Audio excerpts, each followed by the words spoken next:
Ah, the Face-Off. No, not that one, although who doesn't love a good Nicolas Cage movie from time to time? This one. Yes, a hockey face-off.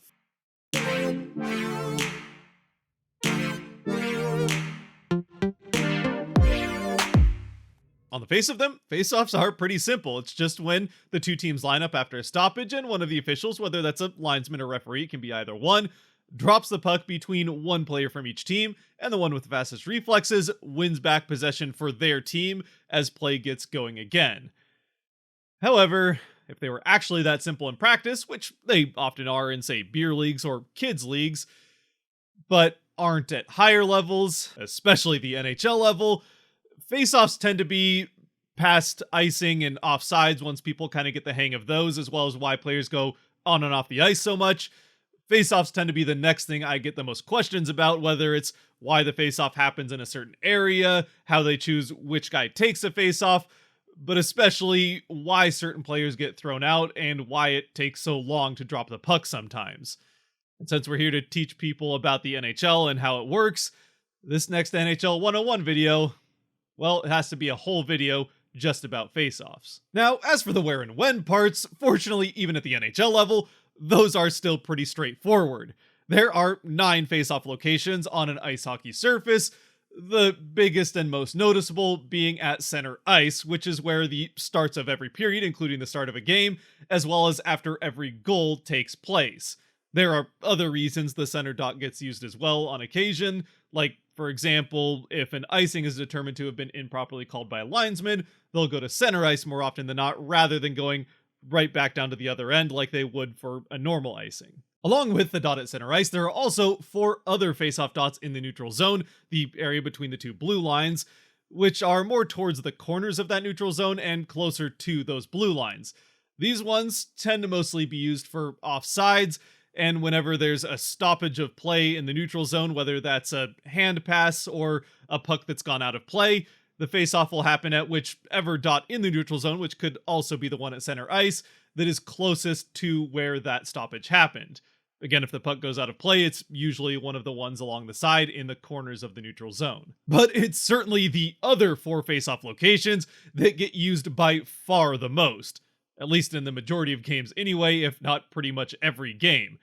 And those are the 2 at either end that are closest to each team's goals. And as a result of them being closest to the goals and within the blue line, which means offsides won't happen, these are also the ones that have the most consequence as to who wins the faceoff. And the reason that the majority of faceoffs come back to one of these 4 locations is because, well, simply put, the majority of reasons for a faceoff in the first place come back to one of these 4 locations. Again, just like the ones in the neutral zone, if a stoppage of play happens closest to one of these locations, the puck will go back there for the faceoff,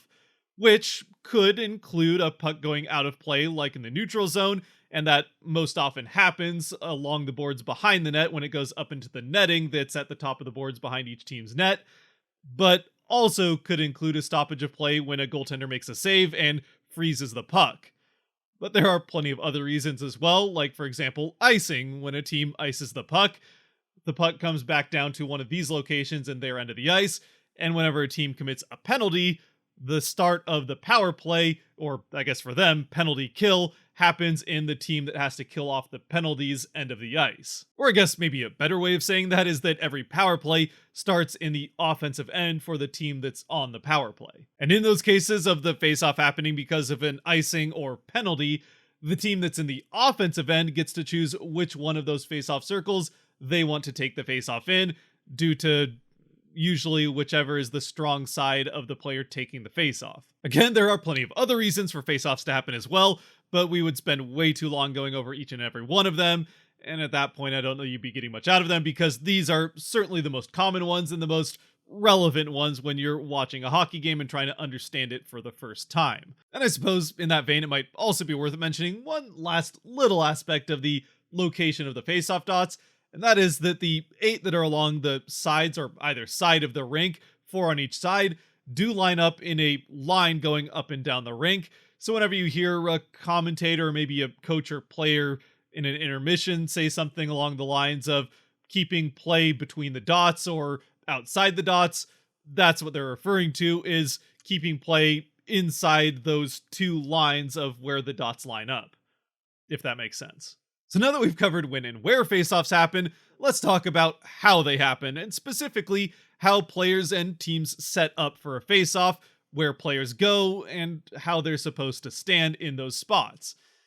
Now, we'll use the example of one of those faceoff circles in either end of the ice because, well, again, that's where most faceoffs happen, and it's also where they have the most well laid out and clear lines for the rules around how faceoffs are supposed to be taken and lined up for by each team. Now let's start from the inside going out. Obviously, the dot at the center is where the official will drop the puck, trying to drop it as much as he can, being a human, as close to the center of that circle as possible as to not give an advantage to either team. And then the kind of L shapes on either side of that dot are where the two players stand that are taking the faceoffs. They have to have one skate on either side of kind of that little center area that's left between the two L shapes on either side of the dot. And they also can't put either one of their skates or any part of either one of their skates, which would usually be the toe, over the other part of that L closer to the opposing player. Now, because a player would be putting themselves at a pretty big disadvantage if they were to take a face-off standing completely upright, players do tend to take pretty wide stances to get closer down towards the ice and closer to where that face-off is going to get dropped so that they can give themselves a quicker reaction and try to win that face-off. So it doesn't mean that they have to keep their feet in what would be a box if you just turned each one of these L's into a little square like a batter's box in baseball, for example. Instead, you could think of it as them having to put 1 foot in each of imaginary boxes if you were to draw each of these L's and just keep those lines going out towards infinity. So then when you see a player go to line up to take a face-off, you'll see them usually put one of their feet right up in the corner of one of those L shapes, often the one that's on the side that they shoot from where the blade of their stick will be, and then the other foot way out to the far side, but still adhering to where that line would be, not getting too close to the opponent if it were to keep going out all the way. And then the opponent obviously does the same, and both players tend to lean in a little bit towards the center of that dot to try to get that quicker reaction time. As for going back to the dot, you might notice that there's a couple of little white chunks near where both players will be standing, or little slivers taken out of it. That's where each player has to put their stick before the puck is dropped. And they're supposed to put their stick all the way on the ice, which by all the way on the ice, I don't mean that they put their entire stick on the ice, just the bottom of the blade of it. So if I use my hand as the ice surface, they put the whole bottom of the blade on the ice. Maybe not the best visual ever, but I'm working with what I got here. And again, they do so in that little white sliver taken out of the face-off dot. As far as which player puts their stick on the ice first, there's actually rules for that too, because there's at least a perceived advantage to being the player that puts your stick on the ice second. Statistically, there's not a whole lot to support the fact that there's an advantage there, but a perceived advantage can be an advantage, at least mentally, if nothing else. So the team that's on the defending side of things in any given circumstance is the one that puts their stick on the ice first. In the case where there's no defending team, like the start of a period or after a goal at center ice, then the away team is the one that has their player put the stick on the ice first. As for where the other 4 players go on either team when a face-off happens, well, they can go pretty much wherever the heck on the ice they want to, as long as it's not inside that circle that surrounds the face-off dot, and also still on their side of those dash marks on either side of that face-off circle. Specifically, the dash mark that's closer to their side, leaving that little sliver of neutral area, if you will, that would extend if you were to keep having those lines go out towards infinity as well. Now, obviously, from a strategic standpoint, it would not be a particularly smart idea to have your other 4 players just out in the middle of nowhere, away from the face-off circle while you're trying to win a face-off, so the other 4 do tend to be right up around that face-off circle, specifically the other 2 forwards, with the guy that's taking the face-off generally being a center, but at least a forward more often than not. And the other 2 will be right up in that area just outside the circle. They're right up against the line of that circle on the boundary and keeping to their side of that hash mark on the edge of the circle. Meanwhile, the 2 defensemen tend to lurk somewhere behind the circle, waiting for the faceoff to potentially come straight back towards them. Of course, though, they're not limited to being in those areas depending on the strategy of the team, especially when a team is in their defensive end taking a faceoff. They may choose to have one of their defensemen be the guy that's up next to that hash mark along the circle against the boards and have both of their forwards on the far side trying to get ready for a breakout. Depends on what teams want to do. Sometimes they won't even put a player up by one of those hash marks. Usually it's the one by the boards, as you do want a guy more towards that slot area. But again, it's just up to the strategy of the teams.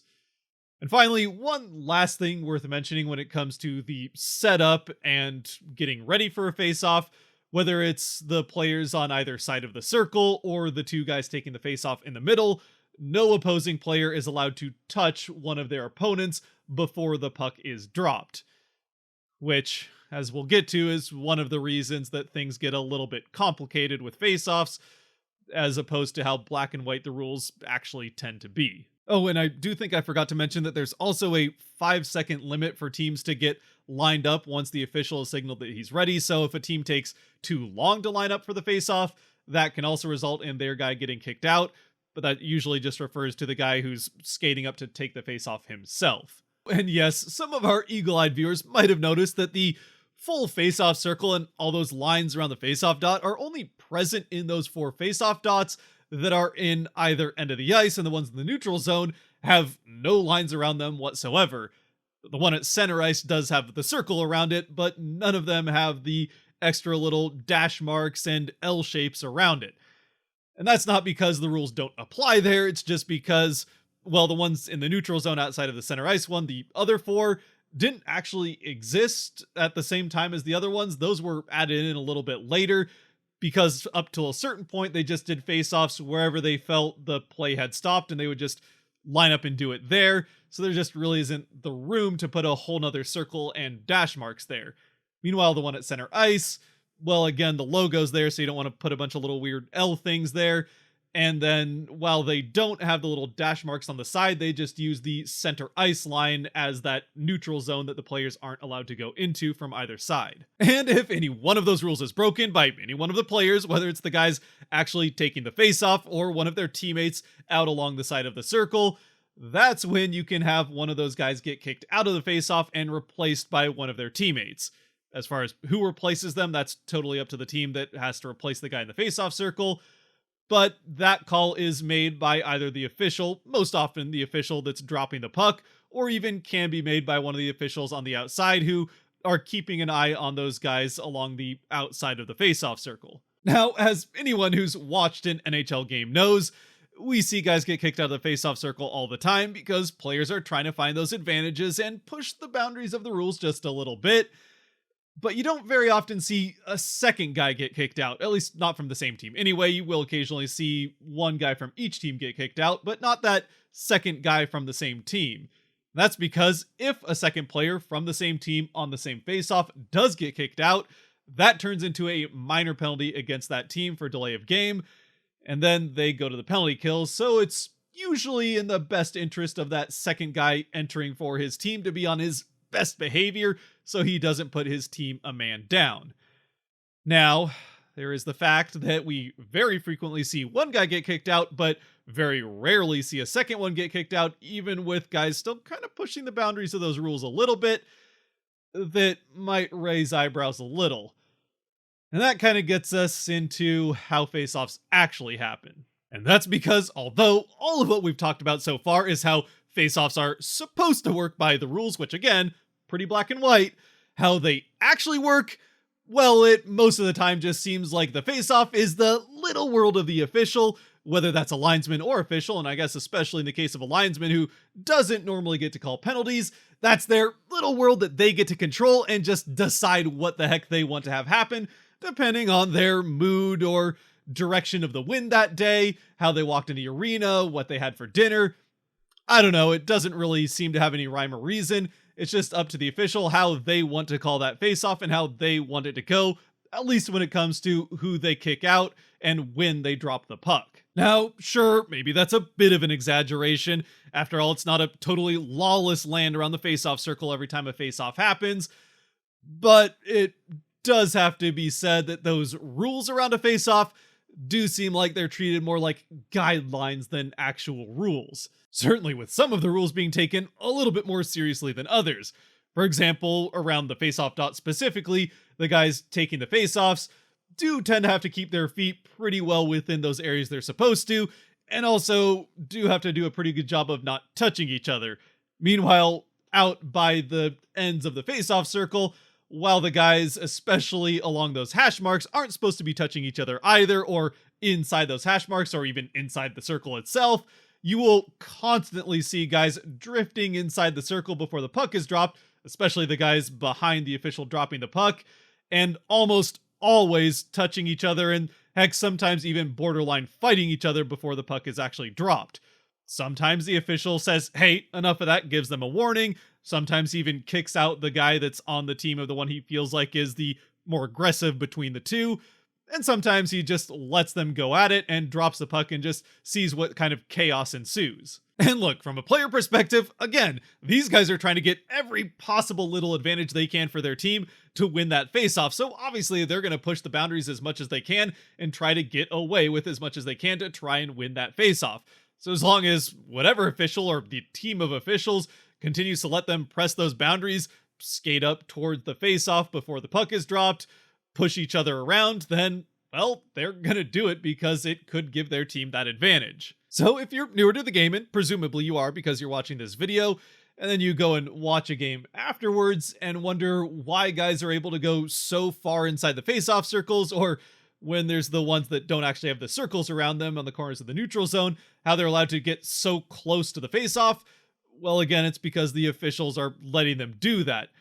And then as a result of how much officials tend to let guys push the boundaries, it means that so many rules are being broken around face-offs that the officials pretty much can do whatever they want when it comes to kicking guys out. So if a guy looks at them the wrong way or says the wrong thing to him, well, he's got plenty of reasons to, by the rules, kick that guy out and have his teammate come in. Now, I'm not saying that officials are petty and just kicking guys out based on personality or not liking them, but it's definitely possible, and I'm definitely not saying it never happens. And it's all of that that definitely plays a role as to why we see so many times one guy get kicked out, but not two. Because while officials have no problem kicking out whoever the best face-off taker of that team is out on the ice at the time, they don't want to put that team at a disadvantage just because they were in a bad mood, for example. They'll sometimes do that with penalties later in the game, but they don't want to do it at a face-off circle because that's rare enough that it would definitely draw some attention. Anyway, thank you for sticking with me through that. A little bit of a rant there. Some of the frustrations of a hockey fan who, believe me, if you don't think you understand all the things that happen around a face-off and why certain players get kicked out, even people that have watched a lot of hockey have those same questions. And when it comes to why sometimes it takes so long for an official to drop the puck, yeah, got questions there as well. Ultimately, we'll never know unless you're one of the few lucky people that get to be in that face-off circle involved in those scenarios. And at that point, well, let's face it, you're not watching this video, or you watched it decades ago and you made it to the league. Good job, kid. And the final thing that I wanted to talk about here was a little bit about the strategy that sometimes is used and how teams, I suppose, actually go about winning face-offs. Now, as far as how a specific player in the face-off circle wins the face-off, I'll be honest, I don't feel like I'm super well qualified to talk about the best way to win a face-off if you're the person taking it. I mean, I feel like I'm pretty decent at doing it at a beer league level, but let's be honest, that's far from even competitive youth leagues, I feel like, in a lot of scenarios. So a lot more comes down to, again, reaction time and sometimes boxing out your opponent. Because while you're not allowed to touch the opponent in the face-off circle before the puck is dropped, once it hits the ice, it's pretty much anything goes within the normal rules of the game to get that puck and win it back. The player does have to make contact with the puck first. You can't just go for the cross check to push them away and then push the puck back. But you can, while trying to get the puck, kind of get your body in position to try to box them out a little bit. That's definitely something people do. And then, again, it is a lot down to reaction time, but also really down to what the players on the outside of the circle do as well. because while the defenseman behind the circle probably won't come too up into the middle of it, the wingers on either side, or whether it's a winger and defenseman or whoever's on the two sides by those hash marks, it is their job to come in and try to help win a faceoff if it isn't cleanly won back right away. If it is cleanly won back right away, they try and go and get position for whatever play the team has drawn up as a follow-up to a won faceoff or lost faceoff, depending on what happened. But in a more muddied 50-50, it is often down to the wingers to help win that faceoff, and that's part of the reason that they get so aggressive with the guys they're lined up with, and why you'll see guys pushing and shoving, trying to get their stick in front of the other guy's stick, and also why you'll see those two coasting into the circle a little bit and trying to get away with that before the puck is actually dropped. As for the overall importance of winning faceoffs, obviously it's better to win a faceoff than lose it, especially when it's in your defensive or even offensive end, and definitely at the start of a power play, whether you're on the kill or start of it. As if a team on the kill wins a faceoff, they can easily kill off 15 to 30 seconds of that faceoff right off the bat. But in general, teams that are the best at winning faceoffs aren't necessarily teams that are that much more likely to make the playoffs or get deep into the playoffs. The Dallas Stars were the best at winning faceoffs each of these last 2 years, and while they did make the conference final this last year, it didn't necessarily help them the year before that. And heck, as far as that's concerned, well, the Golden Knights, who just won the Cup here in 2023 when I'm filming this, did rank 9th in the season in faceoff win percentage. The Colorado Avalanche, who won it pretty dominantly in 2022, were one of the NHL's worst at winning faceoffs that year, and again had a similar story the year after. Actually, even the top 5 teams, only one of them made it to the conference final, and that was the Dallas Stars. So, well, it can help. It's not necessarily a make or break in the grand scheme of things, and maybe part of that is that it does generally tend to even out to roughly 50-50. The best team, again, the Stars, were under 55% in the faceoff circle, and the worst teams are still well into the mid-40s. Though, with that having been said, as a fan of one of the teams, actually the second worst team in the Seattle Kraken in this last season at winning faceoffs, right around 45%, I will say it's pretty frustrating when your team cannot seem to win a faceoff when they need it most, and also gave up a fair number of goals right off of defensive zone lost faceoffs. Either way, though, in the grand scheme, it doesn't have a huge impact, and I suppose now that I've said it, you're probably wondering, if you're new to the channel, why a Kraken fan is wearing a Kings jersey, and if you've been around for a while, you've probably been wondering that this whole time. Well, for these 101 videos, I like to try and mix it up because it does get a more wider audience than a channel where I do mostly cover the Kraken. So because of that, and also the Kraken sucking at winning faceoffs, I decided to go with the Kings jersey because the all-time career leader in won faceoffs, at least for anyone that's had at least 1,000 or more faceoffs in the NHL, is Yannick Perrant, who played, well, all over the place, but he played more games with the Kings than anywhere else. Also played a fair amount with Toronto and I think one other, Montreal, but again, spent more time with the Kings than any other team he played for in his 14-year career, where he took somewhere in the ballpark of 10,000 faceoffs and won over 61% of them. And he is the only player to have anywhere near that number of faceoffs taken and have won 60 or more percentage over the course of a career. So by far the NHL career leader when it comes to faceoff wins. And I figured, well, since the other option was the Stars having been the best faceoff winning team 2 seasons in a row, and the Kraken losing to the Stars in the playoff and that being a bit too fresh, I went with the Kings jersey instead of the Stars one. Anyway, that's the reason for that. So if you have made it to this point, I'd love to hear your thoughts down in the comment section. If you have any more questions about faceoffs, feel like I've forgotten anything, then feel free to leave those comments down there below. And outside of that, if you have made it to this point, as always, thank you very much for watching. If you did like or enjoy this video, there are buttons for that kind of stuff down below that help support the channel, so I'd appreciate you using them. Until next time, stay safe out there, be good to each other, God bless, and would be nice if faceoffs just could make a little bit more sense for those of us watching.